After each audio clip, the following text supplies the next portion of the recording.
ब्रह्ममुरारिसुरार्चितलिङ्गं निर्मलभासितशोभितलिङ्गम् जन्मजदुःखविनाशकलिङ्गं तत्प्रणमामि सदा शिवलिङ्गम् देवमुनिप्रवरार्चितलिङ्गं कामदहनकरुणाकरलिङ्गम्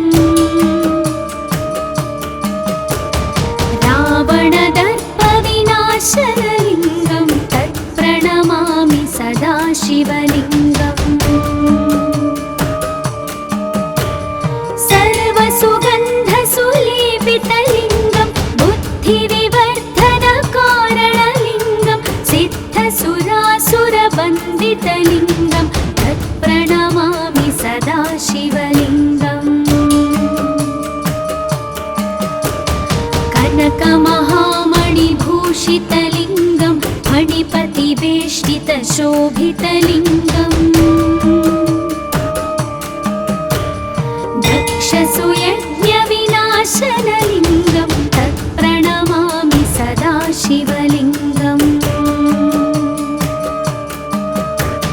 कुङ्कुमचन्दनलेपितलिङ्गं पङ्कजहारसुशोभितलिङ्गम्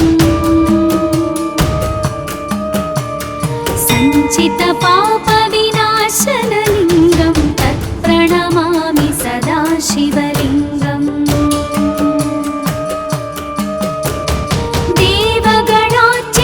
देवगणार्चितसेवितलिङ्गं भावैर्भक्तिभिरेव च लिङ्गं दिनकरकोटिप्रभाकरलिङ्गं तत्प्रणमामि सदा शिवलिङ्गम् अष्टदलोपरिवेष्टितलिङ्गं सर्वसमुद्भवकारणलिङ्गम्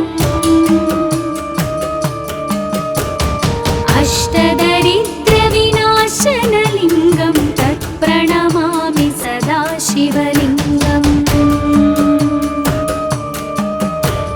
सुरगुरुसुरवरपूजितलिङ्गं सुरवनपुष्पसदार्चितलिङ्गम्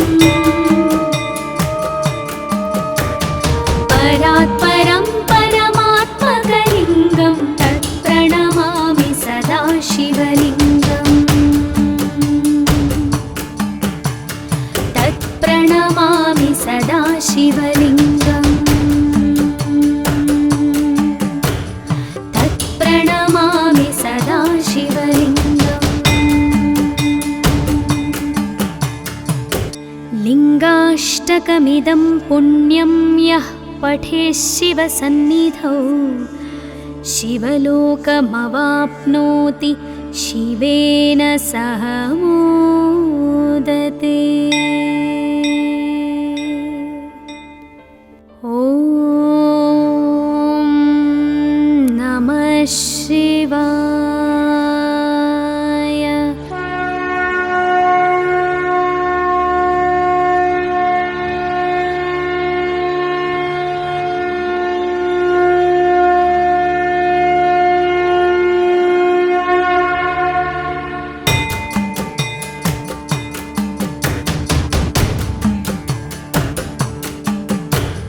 ब्रह्ममुरारिसुरार्चितलिङ्गं निर्मलभासितशोभितलिङ्गम् जन्मजदुःखविनाशकलिङ्गं तत्प्रणमामि सदा शिवलिङ्गम् देवमुनिप्रवरार्चितलिङ्गं कामदहनकरुणाकरलिङ्गम् रावणदर्पविनाशनलिङ्गं तत्प्रणमामि सदा शिवलिङ्गम् सर्वसुगन्धसुलेपितलिङ्गं बुद्धिविवर्धनकारणलिङ्गं सिद्धसुरासुरवन्दितलिङ्गं तत्प्रणमामि सदा शिवलिङ्गम् कनकमहामणिभूषितलिङ्गं मणिपतिवेष्टितशोभितलिङ्गम् दक्षसुयज्ञविनाशनलिङ्गं तत्प्रणमामि सदा शिवलिङ्गम् कुङ्कुमचन्दनलेपितलिङ्गं पङ्कजहार सुशोभितलिङ्गम् सञ्चितपापविनाशनलिङ्गं तत्प्रणमामि सदा शिवलिङ्गम् देवगणार्चितसेवितलिङ्गं भावैर्भक्तिभिरेव च लिङ्गं दिनकरकोटिप्रभाकरलिङ्गं तत्प्रणमामि सदा शिवलिङ्गम् अष्टदलोपरिवेष्टितलिङ्गं सर्वसमुद्भवकारणलिङ्गम् अष्टदरिद्रविनाशनलिङ्गं तत्प्रणमामि सदा शिवलिङ्गम् सुरगुरुसुरवरपूजितलिङ्गं सुरवनपुष्पसदार्चितलिङ्गम् परात्परं परमात्मकलिङ्गं तत्प्रणमामि सदा शिवलिङ्गम् तत्प्रणमामि सदा शिवलिङ्गम् तत्प्रणमामि सदा शिवलिङ्गम्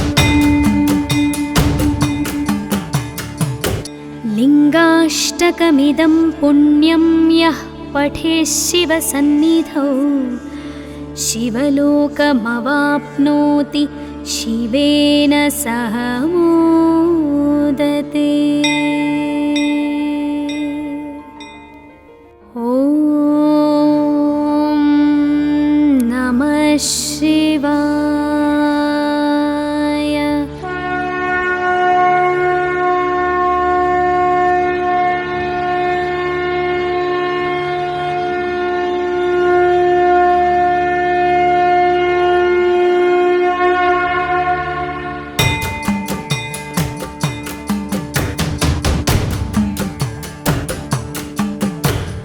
ब्रह्ममुरारिसुरार्चितलिङ्गं निर्मलभासितशोभितलिङ्गम्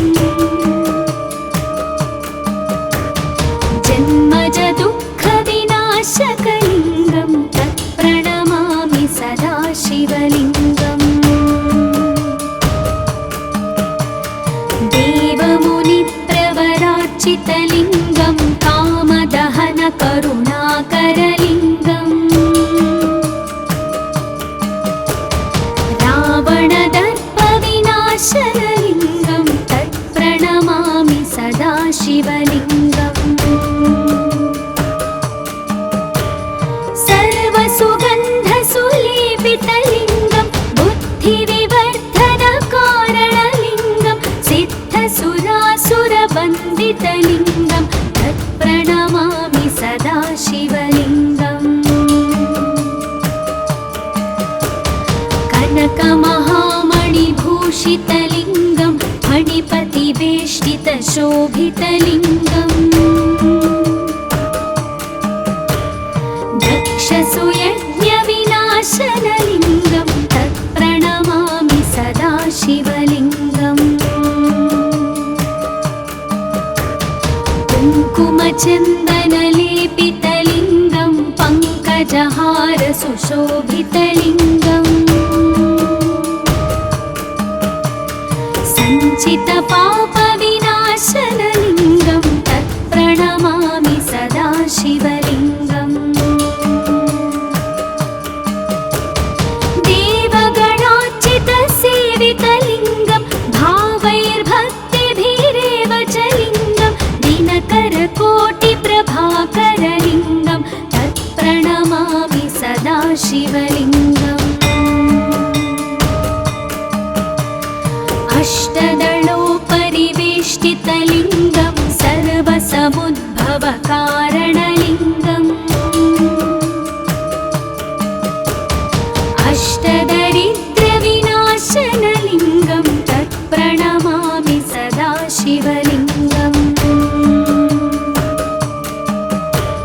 सुरगुरुसुरवरपूजितलिङ्गं सुरवनपुष्पसदार्चितलिङ्गम् परात्परं परमात्मकलिङ्गं तत्प्रणमामि सदा शिवलिङ्गम् तत्प्रणमामि सदा शिवलिङ्गम् तत्प्रणमामि सदा शिवलिङ्गम् लिङ्गाष्टकमिदं पुण्यं यः पठेत् शिवसन्निधौ शिवलोकमवाप्नोति शिवेन सह मोदते। ॐ नमः शिवाय।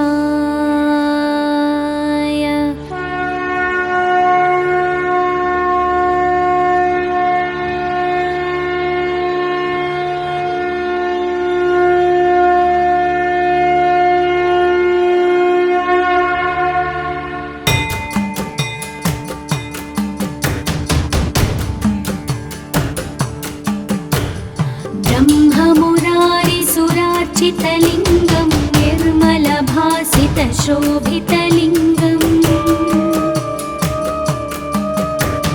जन्मजदुःखविनाशकलिङ्गं तत्प्रणमामि सदा शिवलिङ्गम् देवमुनिप्रवरार्चितलिङ्गं कामदहनकरुणाकरलिङ्गम्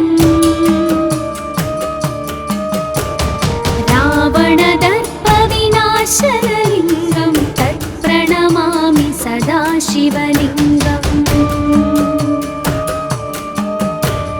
सर्वसुगन्धसुलेपितलिङ्गं बुद्धिविवर्धनकारणलिङ्गं सिद्धसुरासुरवन्दितलिङ्गं तत्प्रणमामि सदा शिवलिङ्गम्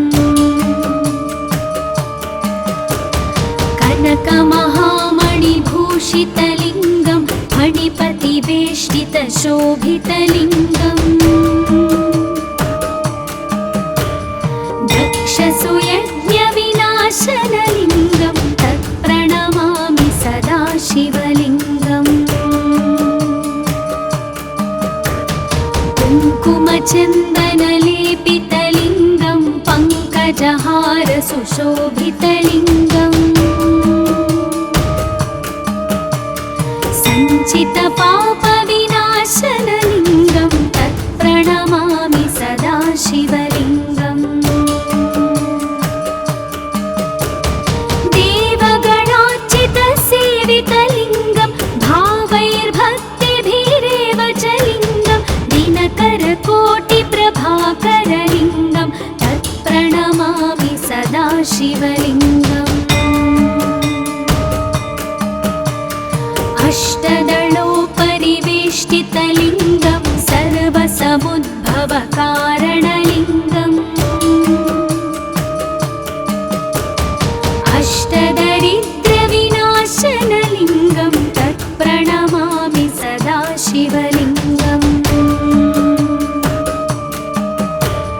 सुरगुरुसुरवरपूजितलिङ्गं सुरवनपुष्पसदार्चितलिङ्गम्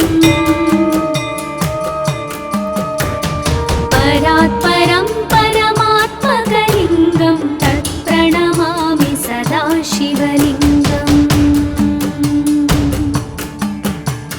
तत्प्रणमामि सदा शिवलिङ्गम् तत्प्रणमामि सदा शिवलिङ्गम् लिङ्गाष्टकमिदं पुण्यं यः पठेत् शिवसन्निधौ शिवलोकमवाप्नोति शिवेन सह मोदते। ॐ नमः शिवाय।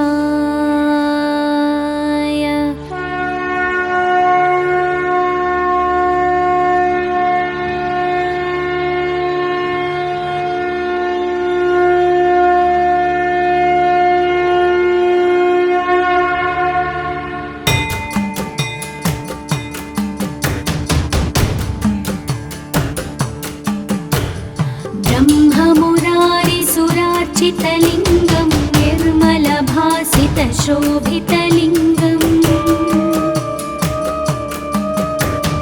जन्मज दुःखविनाशकलिङ्गं तत्प्रणमामि सदा शिवलिङ्गम् देवमुनिप्रवरार्चितलिङ्गं कामदहनकरुणाकरलिङ्गम् रावणदर्पविनाशनलिङ्गं तत्प्रणमामि सदा शिवलिङ्गम् सर्वसुगन्धसुलेपितलिङ्गं बुद्धिविवर्धनकारणलिङ्गं सिद्धसुरासुरवन्दितलिङ्गं तत्प्रणमामि सदा शिवलिङ्गम् कनकमहामणिभूषितलिङ्गं फणिपतिवेष्टितशोभितलिङ्गम् दक्षसुयज्ञविनाशनलिङ्गं तत्प्रणमामि सदा शिवलिङ्गम् कुङ्कुमचन्दनलेपितलिङ्गं पङ्कजहारसुशोभितलिङ्गम् सञ्चितपापविनाशनलिङ्गं तत्प्रणमामि सदा शिवलिङ्गम्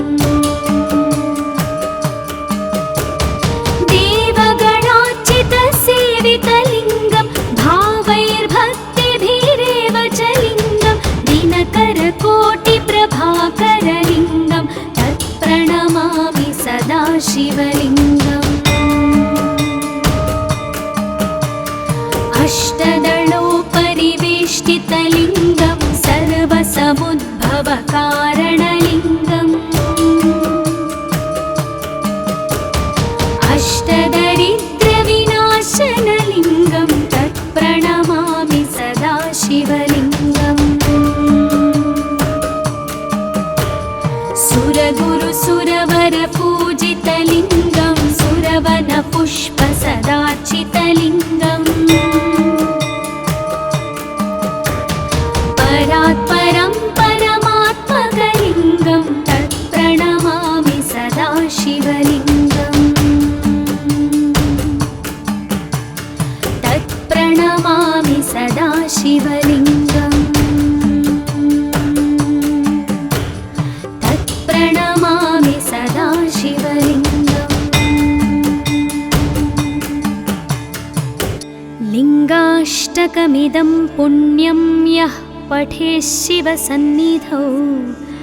शिवलोकमवाप्नोति शिवेन सह मोदते। ॐ नमः शिवाय।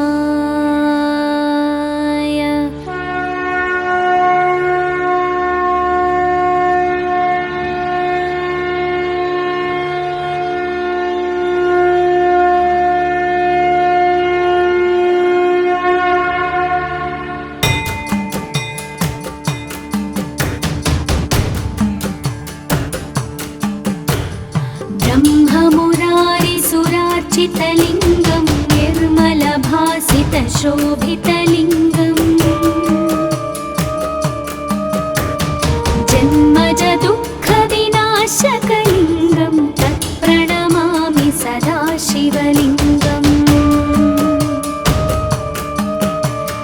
देवमुनिप्रवरार्चितलिङ्गं कामदहनकरुणाकरलिङ्गम् रावणदर्पविनाशनलिङ्गं तत्प्रणमामि सदा शिवलिङ्गम् सर्वसुगन्धसुलेपितलिङ्गं बुद्धिविवर्धनकारणलिङ्गं सिद्धसुरासुरवन्दितलिङ्गं तत्प्रणमामि सदा शिवलिङ्गम् कनकमहामणिभूषितलिङ्गं फणिपतिवेष्टितशोभितलिङ्गम् दक्षसुयज्ञविनाशनलिङ्गं तत्प्रणमामि सदा शिवलिङ्गम् कुङ्कुमचन्दनलेपितलिङ्गं पङ्कजहारसुशोभितलिङ्गम् सञ्चितपापविनाशनलिङ्गं तत्प्रणमामि सदा शिवलिङ्गम् देवगणार्चितसेवितलिङ्गं भावैर्भक्तिभिरेव च लिङ्गं दिनकरकोटिप्रभाकरलिङ्गं तत्प्रणमामि सदा शिवलिङ्गम्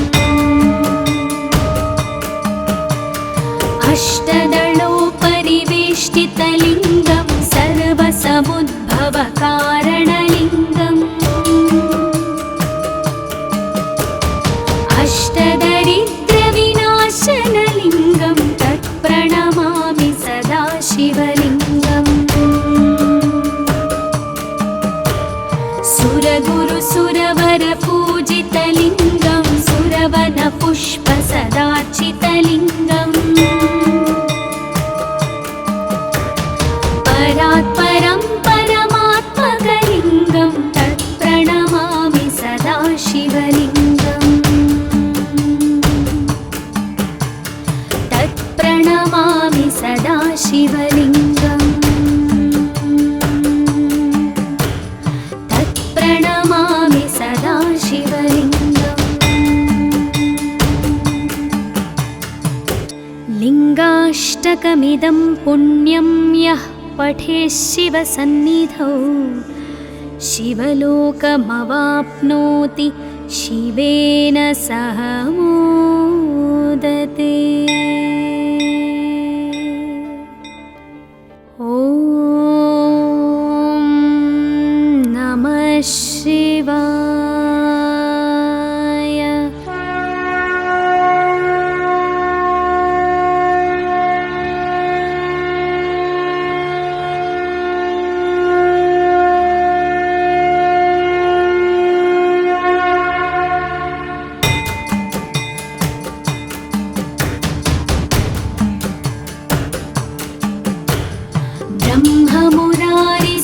ब्रह्ममुरारिसुरार्चितलिङ्गं निर्मलभासितशोभितलिङ्गम्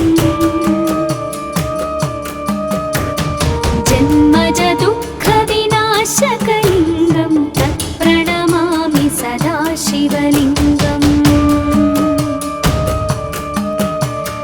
देवमुनिप्रवरार्चितलिङ्गं कामदहनकरुणाकरलिङ्गम् रावणदर्पविनाशनलिङ्गं तत्प्रणमामि सदा शिवलिङ्गम् सर्वसुगन्धसुलेपितलिङ्गं बुद्धिविवर्धनकारणलिङ्गं सिद्धसुरासुरवन्दितलिङ्गं तत्प्रणमामि सदा शिवलिङ्गम्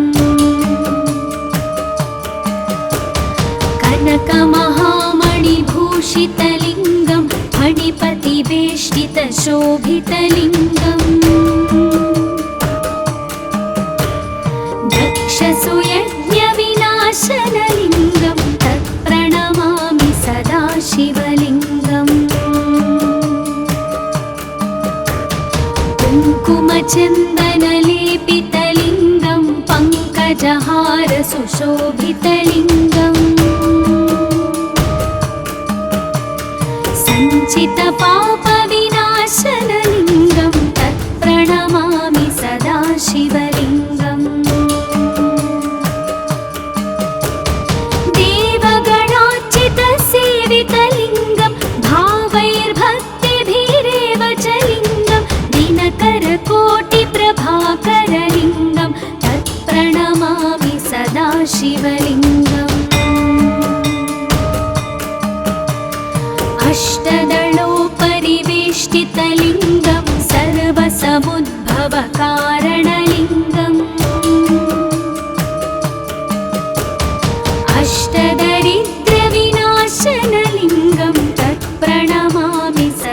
सदाशिवलिङ्गम्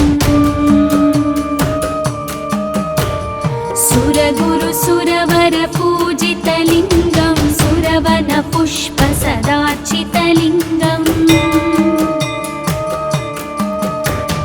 परात्परं परमात्मकलिङ्गं तत्प्रणमामि सदाशिवलिङ्गम् तत्प्रणमामि सदाशिवलिङ्गम् तत्प्रणमामि सदाशिवलिङ्गम् लिङ्गाष्टकमिदं पुण्यं यः पठेत् शिवसन्निधौ शिवलोकमवाप्नोति शिवेन सह